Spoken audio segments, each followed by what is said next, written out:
Yeah, things have been a little quiet in here in the break room. This is a busy time of the year for me, just normally, holidays and whatnot. But this times it's holidays and three, no, four. Well, let's just the okay. So three Doctor Who specials coming out this month, and one at the very end of November that felt like it might have been it might as well have been December anyway. So like, I'm falling behind on things I would otherwise like to do. Let's get a Christmas review in. I have now seen, for the first time, the 1951 version of A Christmas Carol, commonly just referred to as Scrooge, at least in the US. Now, I knew of this one. I hadn't seen it before. I've seen a fair number of adaptations of Christmas Carol. I've seen A Muppets Christmas Carol. I've seen Scrooged. I have seen the one with George C. Scott. I've seen the one with Patrick Stewart. I've seen it performed on stage multiple times. I've seen a lot of iterations of this thing. The Doctor Who version, obviously. But I had never seen this one. And I think people who've seen a lot of different versions of this have a tendency to get into the argument, which is the best version? Now, the current popular answer to that is The Muppet Christmas Carol. So here's what I'm going to say. This version is not necessarily the best adaptation of the original work. However, Alastair Sim is absolutely the best Scrooge. Hands down, period. It's not even close. He is phenomenal in this. It is staggering to me how good he is. Here's the thing about Scrooge. He's actually a really hard character to do because he's a really easy character to overdo. Dickens, he overwrites a bit. A lot of what he does is a little bit overwrought, and it's easy to go overboard with it. Now, I'm not going to say there's no value in that. You can go bigger and more exaggerated, although if you take it too far, you end up with the motion capture Jim Carrey version, which I have also seen. But what I love about him is he is believable 100% in every scene. And I've never seen that from any Scrooge, ever. Here's the thing about Scrooge. No matter how good the Scrooge is, there's usually at least one aspect that, it's fine, but it's not ideal. You'll have Scrooges where the meanness, it's a little too, performative. There'll be Scrooges where the giddiness at the end feels a little forced. There'll be ones who the emotional breakdown isn't landing with a lot of honesty. Just little things. And these are still good Scrooges. A lot of the ones I mentioned are good, but there'll be one part in there where I'm like, I've seen a Scrooge do that bit better than you're doing it now. He was the best. He was the best, start to finish, nailed every single second. I have never, ever seen a Scrooge perfectly nail the meanness and the giddiness and not go over the top with either one.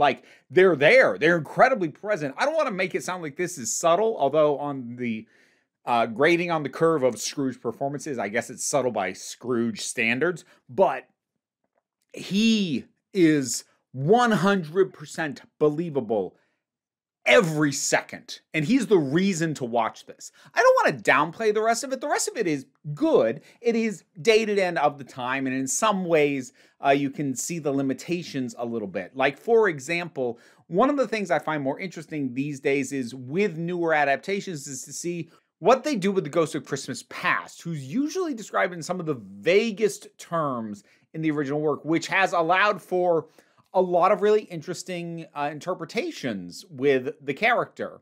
And in this version, it's just, an older guy and he's see-through because that was the effect that they had.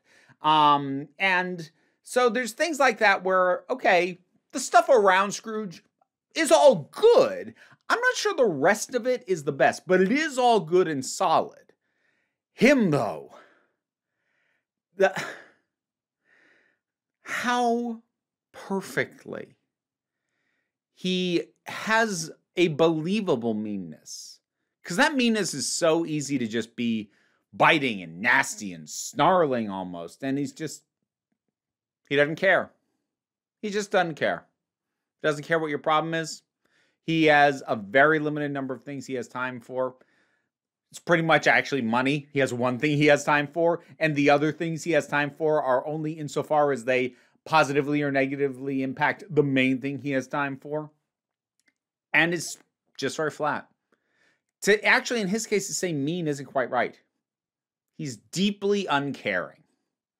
He just doesn't care. And I like that. There's a tendency for Scrooge to often be portrayed as really reveling in the meanness. And that works for the Grinch, say. But for Scrooge, his crime is not cruelty, necessarily. Not intent of cruelty. His crime is not caring. His crime is never pausing, never stopping, never thinking about the damage that he's doing or what good he could be doing, but is choosing not to. He just doesn't care. Not about any of this stuff, if it's not going to line his pocket with money. Money he won't even use to have a good life with.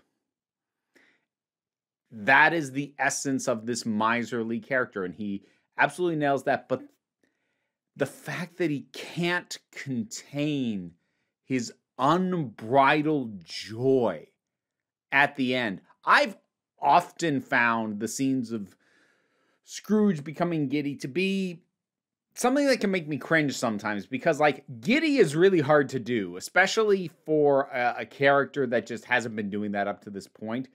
It can often just come across as really forced. I buy it. This giggle he gets, you can hear it work its way up his chest. Like he can't stop himself. He's just so excited to be alive, to be with people, to offer them something that which he's never done before. He is the absolute 100% platonic ideal of a Scrooge. Again, not saying there aren't other great ones out there. Not saying that this nails every other aspect, although I don't think there's really a major flaw in any of it. It actually has some additional scenes in it, which is really dicey when you're dealing with a classic like A Christmas Carol, but they're actually quite well done, and they're mostly having to do in the flashback scenes with tracking Scrooge's career, and kind of it strikes a shocking balance in kind of covering some of the reasons why Scrooge became like this, but not in and this excuses his behavior way, and not in we're explaining something that doesn't need explaining way. It actually adds it kind of smooths out a bit of a jump that happens otherwise in terms of, how he's maybe a little over particular about working and streamlining the books and everything when he's working for Fezziwig, and then it kind of jumps to him barely paying attention to his fiancée anymore. Also, the guy that got to play young Scrooge really does pass for young Alastair Sim. Like, that was great casting. So, but these added scenes, he's not at his full level of uncaring yet, but it tracks more of the steps, so it doesn't feel like unnecessary padding or unnecessary origin. Like, obviously the story doesn't necessarily need it. This is new to this version, so most adaptations don't have some of these scenes, but they're not jarring. They don't stick out like a sore thumb, and it's not like, why the heck is that there? Which is what you usually get when you add stuff in. So, yeah. If you have an affection for A Christmas Carol just as a story, and I kind of do, and you haven't already seen this version, watch it, and especially just watch this man work. He is a wonder. I was legitimately bowled over watching him play this part. This brought me so much joy. Scrooge, A Christmas Carol, whatever it's called, wherever you are. As I said, in the US, it's usually called Scrooge. Just look for the version with Alastair Sim, whatever it's called. What are your thoughts on this? Have you seen it? Let me know your thoughts down in the comments. Let's talk about it. Patreon pays the bills, enables me to do this as my living, even if you can't help me out that way. Like, share, subscribe. Those all help me out as well. Don't worry too much about it, though. We take a relaxed attitude around here, so you can come on back next time you need a break. Time for me to thank my highest supporting patrons. Robin Moore, Zubin Lafula, Goddess Elida, Oliver B, Tarak, The Thing That Goes Doink in the Anime, Ruth, Goes with the Gazarian, Solitary Pictures, Ulrich Bogdan, Geek Filter, Melinda Walters, Toku BL Hubian, Jen, Auntie Kate 808, Becky Sparks, Renabi Likes the Poodle, Robin Powell, T Love, Tracy Scrabbit, Angry Casperl, Dave Hall, White Bearish, Rosalind Bennett, Pao Barabajagal, I'm sorry for whatever butchery I did to that, and Mira G. I know I've kind of done like funky stuff saying them the last few times. I had this whole idea where I was gonna like sing them to the tune of Carol of the Bells, but then I realized it's gonna like clash with my outro music, and I didn't really want to rework that or just cut the outro music out altogether. That felt weird, so I just didn't do a thing this time. But now I've told you that I didn't do a thing, so I've made a thing about there being no thing. Okay. Thanks for sticking around. Bye.